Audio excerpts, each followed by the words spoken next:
pembilang dengan penyebut. Nah, biasanya ini kebiasaan tembak dia terdiri daripada pembilang dan penyebut dengan bilangan bulat. Contoh misalnya, ini adalah contoh daripada bilangan 1/2, kemudian 1/4, kemudian 3/4 dan seterusnya. Nah, sebelum kita masuk lebih lanjut, ini pecahan biasanya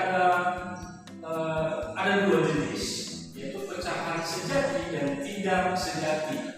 Nah, perbedaannya apa? Yang kita tulis di atas ini adalah merupakan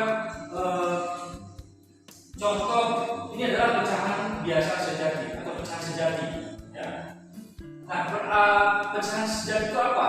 Pecahan sejati ini adalah pembilangnya.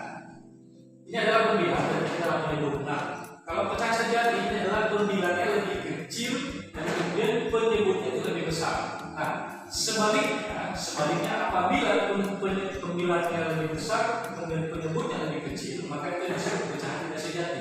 Contoh misalnya ini adalah pecahan sejati.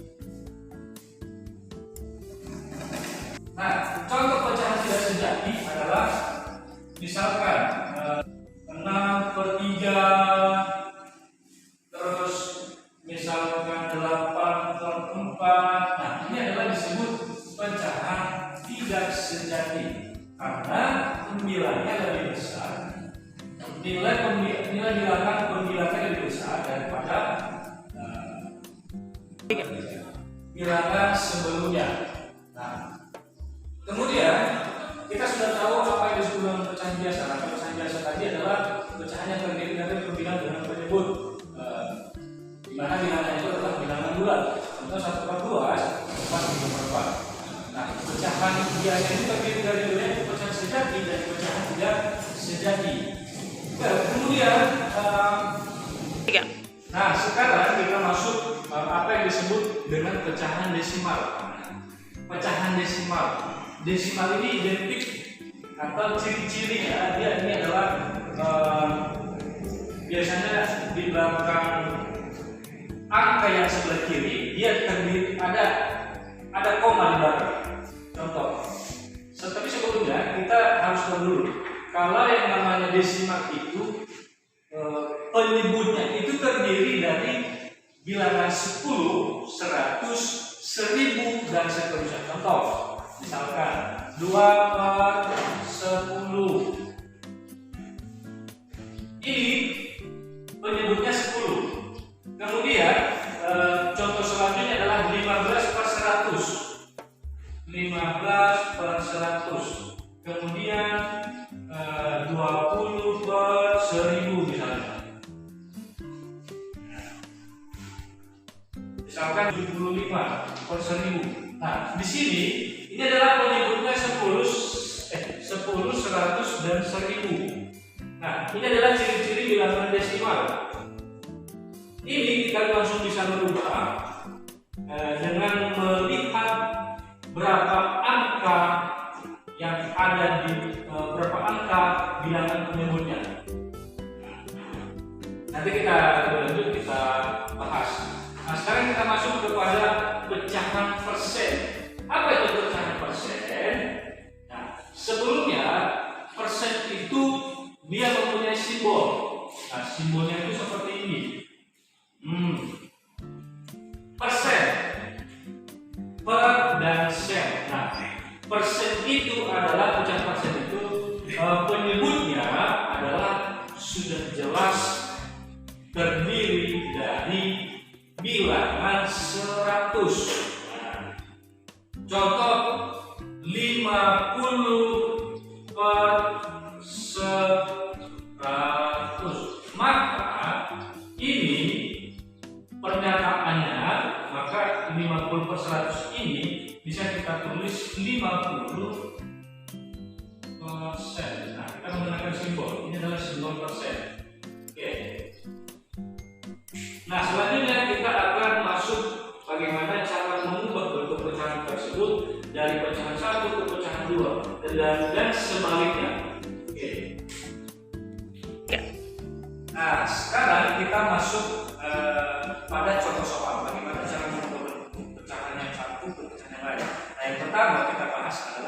bagaimana mengubah bentuk pecahan biasa menjadi pecahan persen. Nah, langsung saja kita kerjakan. Ini ada satu contoh pecahan biasa, yaitu 3/4 sama dengan titik-titik berapa persen kan ini. Nah, anak-anak harus tahu ya, yang namanya persen berarti penyebutnya itu harus 100. Lalu bagaimana caranya supaya kita dapat 100? Oke. Nah, yang paling penting yang kita lihat di sini adalah penyebutnya. Penyebutnya ini kita harus mencari perkalian yang menuju 100. Berarti kira-kira apa nih yang misalkan perkalian 4 yang menuju 100. Oke, sekarang kita coba mulai dari terkecil. 4 kali 10 baru 40. Oh, berarti kira-kira berapa ya yang misalkan berapa kira-kira bilangan yang nanti penyebutnya ini menjadi 100. Oke, sekarang kita sudah dapat nih 25. Oke, berarti masing-masing perbilangan dan penyebutnya kita kalikan. Nah, penyelesaiannya seperti ini. Penyelesaian kita kalikan 3/4 dengan 25. 3/4 dikali 25 per 25. Oke, sama dengan bagaimana caranya? Kita langsung kalikan saja. Pembilang ini karena perkalian, maka kita sama-sama kalikan pembilang dan pembilang, penyebut dengan penyebut. 3 kali 25 sama dengan berapa? Oke. Kalau masih ada yang lupa bagaimana cara perkalian, kita ini 3 kali 25, 3 kali 5, 15, simpan 1, 3 kali 2, 6, tambah 1, sama dengan 75. Oke, berarti kita sudah dapat. Kita sudah dapat 75 sekarang per 4 dikali 25. 4 kali 25 berapa ya? Kita coba. 25 dikali 4. 4 kali 25. 4 kali 5 sama dengan 20. Kita tulis angka yang sebelah kanan. 0 simpan 2. 4 kali 2 8 tambah 2 sama dengan 10. Nah, pas nih sudah dapat 100. Berarti 4 kali 25 sama dengan 100. Nah, kita sudah dapat 75 per 100. Berarti kita sudah bisa merubahnya menjadi persen karena penyebutnya sudah dapat 100. Oke. Lalu 75 per 100 ini kita langsung rubah menjadi 75 dengan menambahkan simbol daripada persen. Nah, gampang sekali bukan? 75 per 100 ini menjadi 75%. Oke. Nah, tadi kita sudah mengetahui bagaimana cara mengerjakan mengubah bentuk pecahan biasa menjadi persen. Sekarang kita masuk bagaimana cara mengubah bentuk pecahan biasa ke pecahan desimal. Oke, langsung saja contohnya. Contoh yang kita katakan contoh 8/10. 8/10. Nah, berapa ini? Bilangan desimal.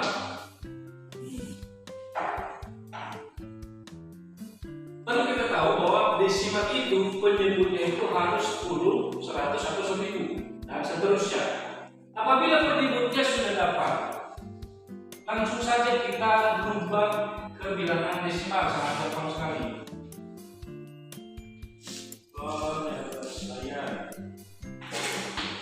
Nah, 8/10 langsung ini menjadi apabila 10 maka di belakang koma itu 1, berarti 0,8.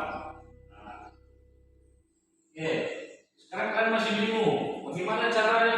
Loh, bagaimana kalau misalkan ini bukan penyebutnya 10, 100 atau 1000 dan seterusnya? Oke, contoh lagi.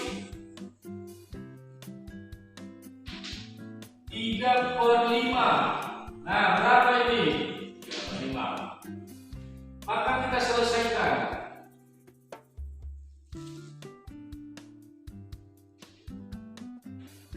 Persyaratan bilangan desimal penyebutnya 10, 100, 1000 atau seterusnya. Nah, bagaimana jika 3/5? Loh, penyebutnya ini kan bukan 10, 100, atau 1000.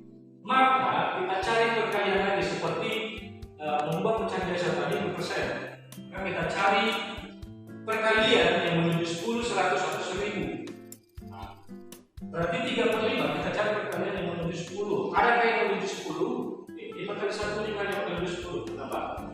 3/5 berarti sama dengan bisa dikali dengan dikali 2, berarti sama dengan 3 kali 2, 5 dikali 2, maka sama dengan hasilnya adalah 3 kali 2 sama dengan 6, dan 5 kali 2 sama dengan 10. Nah, 6/10 kita sudah bisa berubah langsung ke bilangan desimal. Ini kalau bilangan 10, maka angka di belakang koma hanya 1, berarti 0,6.